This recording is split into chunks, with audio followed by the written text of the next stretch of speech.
Hi guys! This is Alea Jen and welcome back to my YouTube channel. So for today's video, bahala kayo dyan kung i-bash nyo ako. So eto yung mga kalokohan na nagawa ko dito sa bahay ni Amo. So hindi tayo perfect. Alam natin yan. Kahit kayo, diba, nagkakamali or gumagawa ng kalokohan. And ito yung mga natatawa ako na nakakatakot din minsan. So first is yung kinuha ko yung papel ng amo kong babae, yung sa revenue. Kasi sa bangko, nagkamali ako ng sabi ng flat number nga. So, ano kami, room D, nasabi ko room E. Room E. So, ayun, kinwestiyon. So, hindi sila naniniwala. Bakit daw iba yung sinabi ko sa interview, inangutang ako nun. And iba yung, iba yung nasa papel. And nung time na yon kailangan ko ng pangpuno para matapos yung second floor ng bahay para malagyan ng buhos. So, kailangan ko talaga. And wala na yun, alam mo yung tauhan no na nagtatrabaho sa bahay, ano na lang sila, half day sila nung araw na yun kasi wala ngang materyales, tas yung pasahod lang yung meron sa kanila, wala nang materyales kaya tinigil. So, kailangan ko talaga nung time na yun in Saturday, kailangan nila ng sahod, hindi pa ako nakapagpadala, yun yung pasahod sa kanila dapat. Kaya na-stress ako and sabi ng yun pa talaga nung time na yun, sabi kailangan ng ng proof of address na ng amo mo, kung sinong pumirma sa'yo, yung amo kong babae yung pumirma sa akin. Halos wala masyadong letter na sa kanya sinisend dito sa bahay, more on doon sa niya, sa parents niya napunta yung mga letter niya. Yung marami ako sa amo kong lalaki, hindi daw pwede, kailangan daw sa babae. Buti na lang nung time na yun, nung umuwi ako, pamahala na talaga yung bahala na. Nung time na yun, hindi ko alam kung meron. Tapos nung nagpunta ako doon sa table ng amo kong lalaki, meron doon pangalan ng amo kong babae, tapos yung address dito sa bahay. Parang mangiyak-ngiyak ako. Tapos nung time na harap pa yan ng CCTV, tapos kinuha ko, sabi ko talaga, Lord, pagbigyan mo na ako ngayon lang, ibabalik ko naman, kailangan ko lang talagang hiramin. So yun na nagawa ko. And thankful ako nung araw na yun kasi hindi rin chinek ng amo ko. Baka chinek niya nung nung umaga pag alis ko ng bahay. Hindi niya chinek nung tanghali na bumalik ako para kumuha ng papel. Tapos pag uwi ko talaga agad, hindi ako gumala. Yung mga kaibigan ko gusto pang gumala kung saan. Yung utak ko tsaka isip ko kailangan maibalik ko yung papel na yun. Yung parang BIR sa Pinas na letter na kailangan nila magbayad ng tax. So, yun, pag uwi ko, diretso ko kaagad nila pag doon. Tapos sabi ko, promise, hindi na talaga ako gagawa ng kalokohan. Maano ko lang to, matapos ko lang to. Yun yung sabi ko. Tapos kinaumagahan, tinignan ko yung mukha ng amo ko. Walang nagbago. Kaya nakahinga ako ng maluwag. And makalipas yung, Sabado ko yun kinuha. Linggo ng gabi, tinapon ng amo kong lalaki yung papel na yun sa basurahan. Ay, Diyos ko.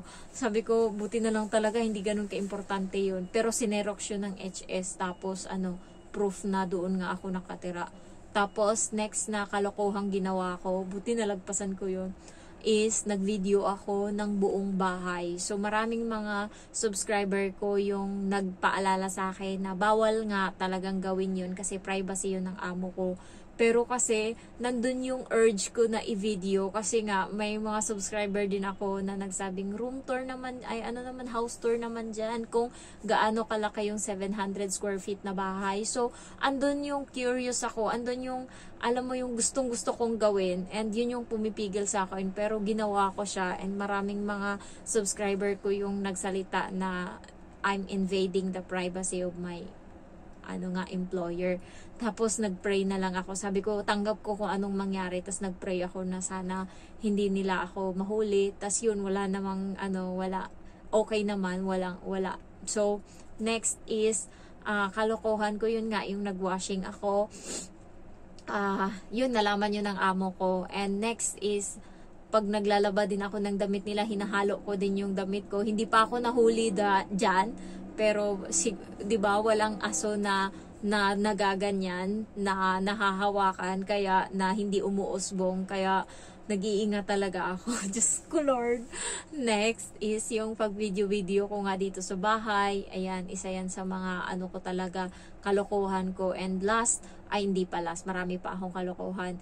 Yung pagtikim-tikim ko ng mga pagkain nila sa kusina. Halimbawa sa prutas, lalo yung mga cherry, nagkikrave ako. Alam mo yung, syempre hindi ka nila binibigyan and gusto mo rin naman kumain, tapos hindi ka binibigyan, ginagawa ko, subo-subo ako pag nagpahuga sila. Hindi naman nila bilang yung maraming sharing isang box. So, mukuha ako dyan ng dalawa. May CCTV, subo-subo ako ganyan. Tapos yung mga pagkain, subo-subo din ako dyan pag nagluluto ako. Siguro nahuhuli ng amo ko, hindi lang ako nasisita. And next is yung nagsasaing ako kapag day off ko. Dati nagsasaing ako, bumibili ako ng bigas. Ngayon nagsasaing ako, sinasama ko na yung pang Sabado ko na kanin. Konti lang naman yung sinasama ko. Dati kasi kailangan kong bumili ng bigas kasi marami kaming kakain dun sa kanin na isasaing ko. So sinasaing ko yun dati bago ako umalis ng bahay papunta ng Matanda, sa bahay ng Matanda. Kasi Friday dati yung ano nun, yung pasok ng bata doon yung punta namin. Pero ngayon nag-iba na, Huwebes na, kaya hindi na. Tsaka hindi na rin ako masyadong gumagala, kaya wala na din. Next is yun nga, yung alam mo yung pangtusok sa paa para pumasok yung paa mo sa loob ng sapatos. Ginamit ng amo kong lalaki. Tapos ako yung magbabalik. Tapos panailaglag siya ba, parang nakaapat na akong lagay, tas nalalaglag pa din. Tas hinayaan ko na, alam mo yung bahala ka dyan. Ganon yung nasa utak ko. Hindi ko na siya dinampot. Tapos sinarado ko na yung pinto. Inutusan ng amo kong babae, yung lalaki na ayusin yun. So inayos ng amo kong lalaki. So ganon ako katarantado.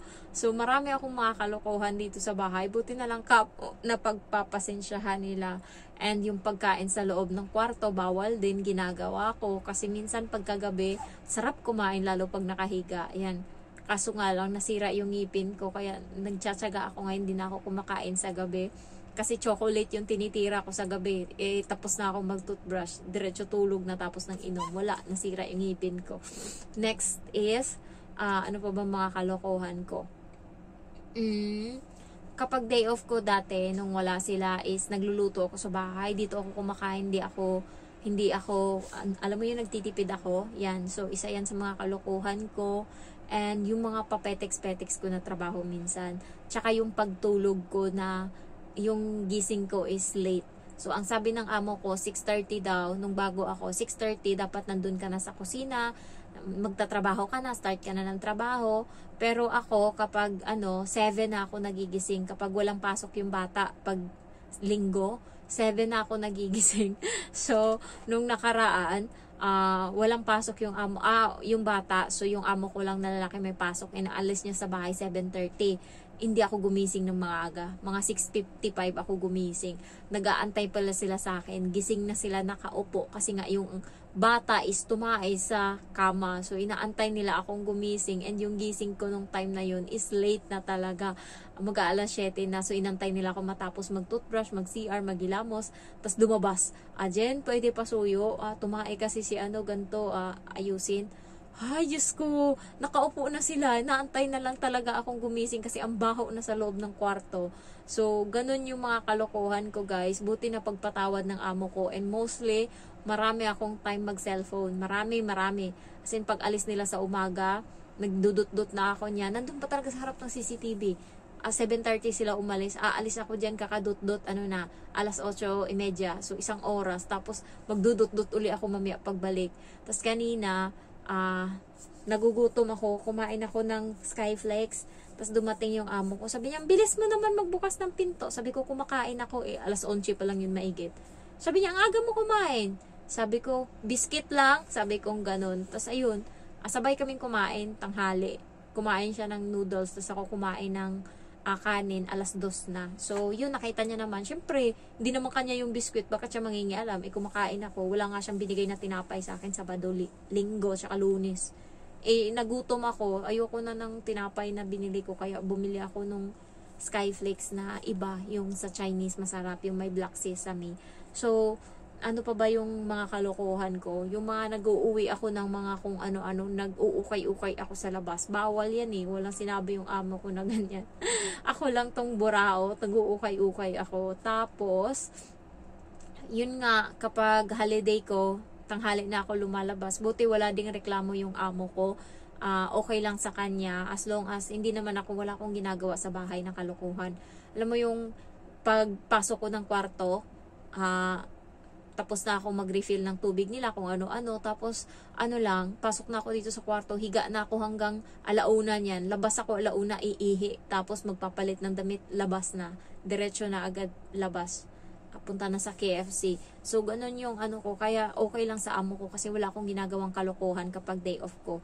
And hindi rin ako nagsasayaw-sayaw dyan na nagti-tiktok katulad ng ibang mga nagre-reels na nagti-tiktok sa loob ng bahay. Hindi ko yan ginawa kasi ang liit ng bahay namin. Pag ako sumipa-sipa dyan, hindi ko na lang alam kung saan niya.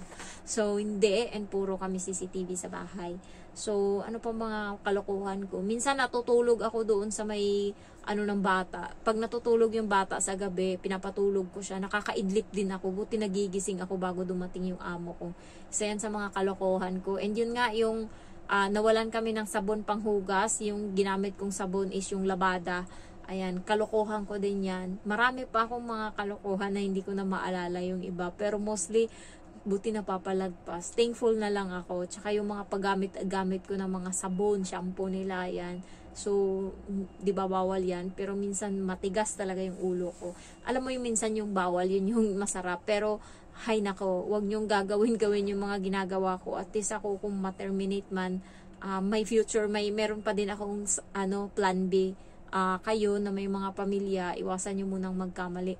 And buti ka mo yung amo ko, kahit anong mga kalokohan ko, hindi ako matanggal-tanggal kasi nga sa akin lang sobrang lapit yung bata na kahit anong sabihin ko sinusunod ng bata, mas sinusunod pa ako ng bata kaysa sa kanila. Kaya wala din siyang pakialam kung anong mga mali ko napapalagpas niya, as long as yung bata asikaso ko. Alam mo yung proud siya kasi simula dumating ako, yung bata matangkad na masyado, tapos tumaba na siya. Kaya yun yung niya, kasi napapaubos ko na yung pagkain ng bata, dati hindi. Yun yung pinaka-advantage talaga na tas binabasahan ko ng libro yung bata, and natutuwa siya kasi yung accent ko ng English is hindi katulad ng ibang Pinay. Hindi ko naman sinabi, pero iba kasi 'di ba mag-English ang mga Pilipino. Ako yung accent ko is iba kasi hindi ko lang alam, basta iba talaga siya. Kaya natutuwa siya kasi hindi kaya yung bata pag nag-aaway kami, talagang ratratan talaga kami ng away, dalawa, mabilis din ako magsalita, and ganun din yung bata, away talaga kami, kaya yung bata mas siya mag-English, mas sanay, mas magaling na siya ngayon kaysa sa dati natutulala siya, hindi siya marunong. Pero nung ako kaaway niya, and ako kausap niya parati, ayun, advantage ko, mahaba yung dila ko. Baka sabihin nyo, nagmamayabang ako kung bakit ganyan ako magsalita. So, ganito siya kahaba.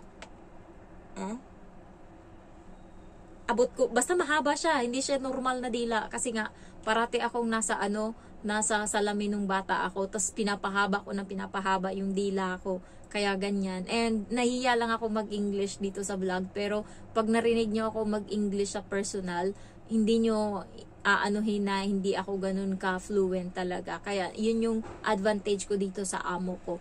Ayun lang guys, thank you for watching and I love you all. Bye-bye.